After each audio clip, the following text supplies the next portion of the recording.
And normally, on these picnic sites, you meet nobody. But there was two hikers coming towards us, and the Queen would always stop and say hello. And it was two Americans on a walking holiday. And it was clear from the moment that we first stopped, they hadn't recognised the Queen, which is fine. And the American gentleman was telling the Queen where he came from, where they were going to next, and where they'd been to in Britain. And I could see it coming, and sure enough, he said to Her Majesty, "And where do you live?" And she said, "Well, I live in London, but I've got a holiday home just the other side of the hills." And he said, "Well, how often have you been coming up here?"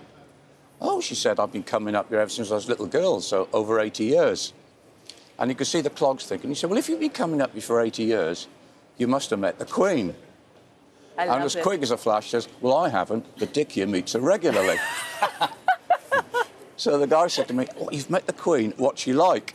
And because I was with her a long time and I knew I could pull a leg, I said, "Oh, she can be very cantankerous at times, but she's got a lovely sense of humour."